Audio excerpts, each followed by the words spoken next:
অনেক সুখস্মৃতি থাকলেও মুশফিকুর রহিমকে তৃপ্তি দেয় দলীয় সাফল্য। বাংলাদেশের হয়ে সবচেয়ে বেশি ম্যাচ খেলা টাইগার টেস্ট অধিনায়ক সময় সংবাদে জানান, দলে প্রতিযোগিতা বাড়ার ফলে খেলার প্রতি এখন আরো বেশি মনোযোগী তিনি।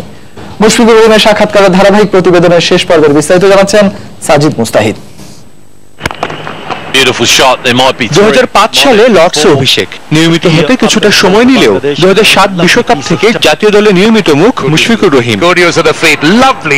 সম্প্রতি আন্তর্জাতিক ক্রিকেটে পার করেছেন এক যুগ, সাক্ষী হয়েছেন বাংলাদেশের ক্রিকেটের অনেক উত্থান পতনের। গেল ক বছরে দলীয়ভাবে বাংলাদেশ পেয়ে যাচ্ছে সাফল্য, তারপরও দলগত হোক কিংবা ব্যক্তিগত আন্তর্জাতিক ক্রিকেটে এক যুগ পার করেও 22 গজের অর্জনে তৃপ্ত নন টেস্ট অধিনায়ক। Test win against Sri Lanka it's not easy, আর তাদের মাটিতে এবং 100 test it's really special being a captain. তো এটা যদি বলেন যে অ্যাজ এ টিম প্লেয়ার হিসেবে আমার মনে হয় সবচেয়ে আমার জন্য বড় একটা প্রাপ্তি ছিল। দেন আমরা হোয়াইট ওয়াশ করেছি পাকিস্তানকে, দেন ইন্ডিয়ার মতো টিমের সাথে সিরিজ জিতেছি। তো আমার মনে হয় অনেক কিছুই আছে, বাট 12 বছর খেলার পরও অনেক মনে হচ্ছে যে এখনো কিছুই করিনি, অনেক কিছু বাকি আছে। তো এটা একটা অনেক বড় ইন্সপিরেশন। তো চেষ্টা করবো যে আরো অনেক কিছু করার। বাংলাদেশের হয়ে সবচেয়ে বেশি ম্যাচ খেলার অভিজ্ঞতা মুশফিকের। টাইগারদের হয়ে 3 ফরম্যাটে খেলেছেন সর্বাধিক 289টি ম্যাচ।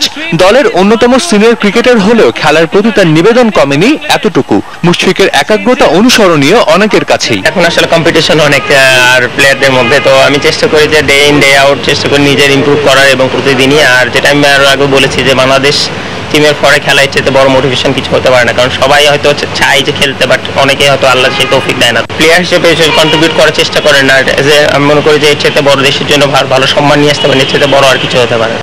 টাইগারদের হয়ে প্রথম ডাবল সেঞ্চুরি, 100তম টেস্টে জয়। মুশফিকের ব্যাটে যেমন রচিত হয়েছে অনেক কীর্তি, তেমনি তার অধিনায়কত্বে ধরা দিয়েছে বহু সাফল্য। বাংলাদেশের হয়ে 3 ফরম্যাটে সবচেয়ে বেশি ম্যাচে নেতৃত্ব দেওয়ার রেকর্ডটাও তার দখলেই। তবে ব্যক্তিগত রেকর্ডে ভালো লাগা কাজ করলেও মুশফিককে বেশি আন্দোলিত করে দলীয় সাফল্য। রেকর্ড ডেফিনেটলি ইন্ডিভিজুয়ালি মানুষ করে, বাট আমার মনে হয় যে টিম হিসেবে আমরা যে জায়গাটাই এখন আছি, এখান থেকে যদি আমি ক্যারিয়ার শেষ করার আগে যদি অ্যাটলিস্ট বাংলাদেশ টিমকে আরো উপরে নিয়ে যেতে পারি, এর চেয়ে বড় স্যাটিসফ্যাকশন আর কিছু হতে পারে। সাজিদ মুস্তাহিদ, সময় সংবাদ, ঢাকা। বিপিএল ফ্র্যাঞ্চাইজি রাজশাহী কিংসের সঙ্গে আনুষ্ঠানিকভাবে চুক্তিবদ্ধ হলেন বাংলাদেশের টেস্ট অধিনায়ক মুশফিকুর রহিম। ব্যাটসম্যান হিসাবে বাংলাদেশ প্রিমিয়ার লিগে বরাবরই সফল মুশফিক এবার ঘরে ফিরে চান ভালো কিছু করতে। বরিশাল বুলসের মালিক পক্ষের সঙ্গে সব ভুল বোঝাবুঝির অবসান হয়েছে বলে জানান তিনি। এদিকে মুশফিককে পেয়ে উচ্ছ্বসিত রাজশাহী কিংস ফ্র্যাঞ্চাইজি। গুঞ্জন ছিল অনেক আগ থেকেই, মঙ্গলবার হলো আনুষ্ঠানিকতা।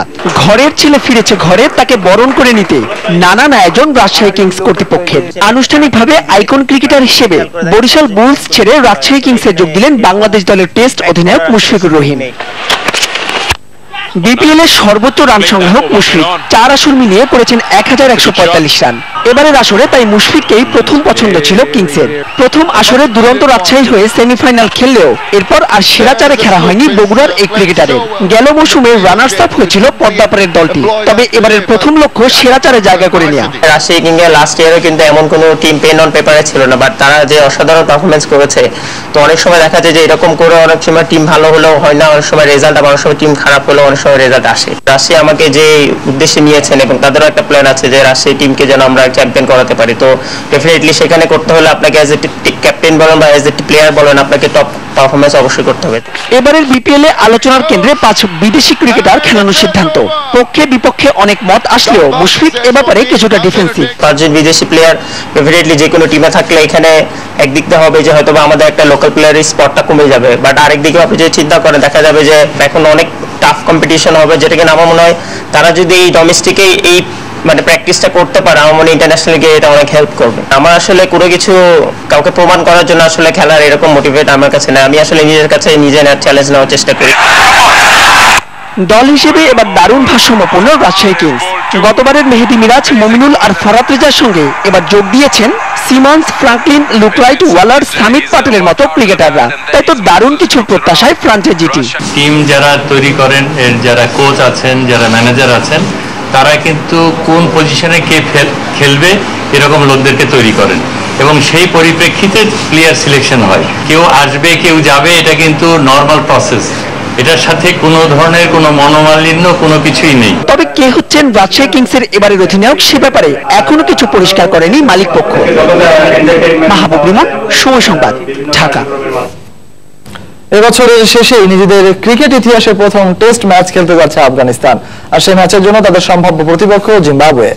আন্তর্জাতিক ক্রিকেট সংস্থা আইসিসির ইন্টারকন্টিনেন্টাল কাপে নিজেদের আধিপত্য দেখিয়ে এবছরের 22শে জুন টেস্ট মর্যাদা অর্জন করে আফগানিস্তান। টেস্ট পরিবারে 11তম সদস্য হিসেবে প্রবেশ করে তারা।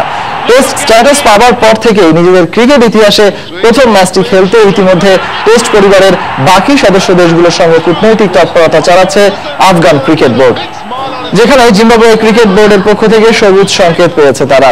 আগামী বছর ফেব্রুয়ারিতে জিম্বাবুয়ে, বাংলাদেশ ও শ্রীলঙ্কাকে নিয়ে একটি ত্রিদেশীয় ওয়ানডে সিরিজ আয়োজন করতে চায় শ্রীলঙ্কা। ঠিক তার আগের সময়টা জিম্বাবুয়ে ক্রিকেট সূচিতে ফাঁকা থাকায় স্বাগতিকদের সঙ্গে টেস্ট ম্যাচ খেলতে আগ্রহী আফগানরা। Nicely behind that, lovely threaded the needle so very well. The two fielders. এদিকে দীর্ঘ 1 বছরেরও বেশি সময় পর ভারতের বিপক্ষে দ্বিতীয় টেস্টের জন্য শ্রীলঙ্কা দলে ডাক পেয়েছেন ব্যাটসম্যান লাহিরু থিরিমান্নে। এছাড়া দলে ফিরেছেন নিয়মিত অধিনায়ক